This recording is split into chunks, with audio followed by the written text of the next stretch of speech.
Hello and welcome back after a long time. This is Module 2, Immunity and Resistance.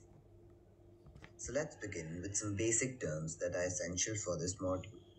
So pathogens, which may also be referred to as an infectious agent or simply a germ in the oldest or broadest sense, is any organism that can produce disease or contagion.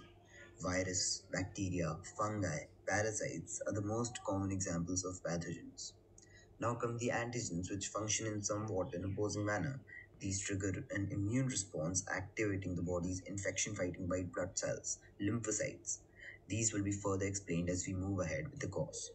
An antibody is a protein produced by the body's immune system when it detects antigens.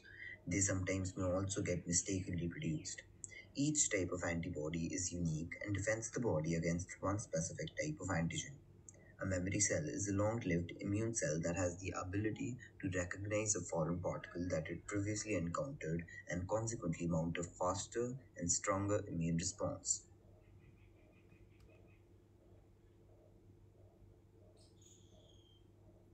So now, we have a sense of the basic terminology that will help us better understand these insightful concepts. So the immune system's overall function is to prevent or limit infection.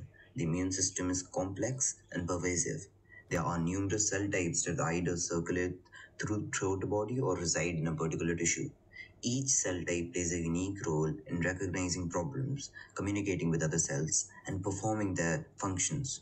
By understanding all the details behind this network, researchers often optimize the immune responses to confront specific issues ranging from infections to cancer.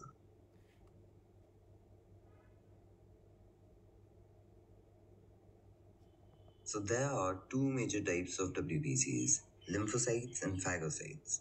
A lymphocyte is a cell that is made in the bone marrow and is found in the blood and lymph tissue.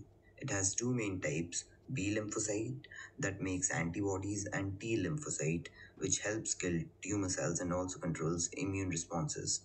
So, a phagocyte is a type of white blood cell that engulfs and consumes foreign material such as microorganisms and debris such as dead tissue cells.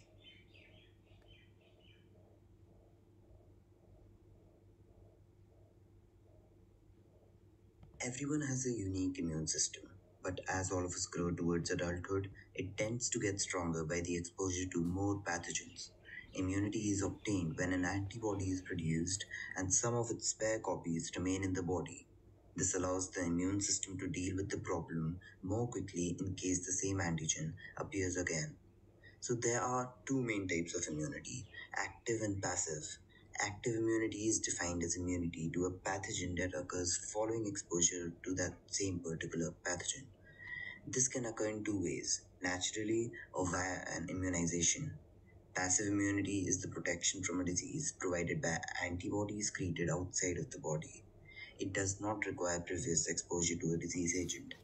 It takes effect immediately but does not last for long.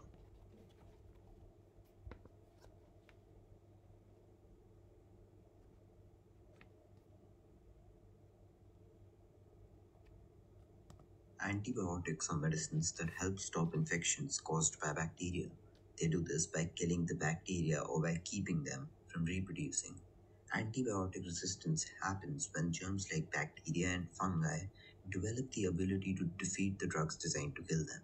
That means the germs are not killed and continue to grow.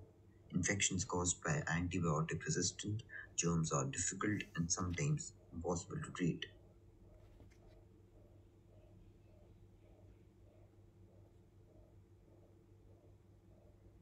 An autoimmune disease is a condition in which your immune system mistakenly attacks your body. It has three major types: rheumatoid arthritis that can cause joint pain and damage throughout the body. Type 1 diabetes or insulin dependent diabetes is a chronic condition in which the pancreas produces little or no insulin. Lupus is another chronic condition that can cause inflammation throughout the body. However, it tends to primarily be a localized condition, so it's not always systemic. So that's all for this module. Hope you liked the video. Thank you and stay safe.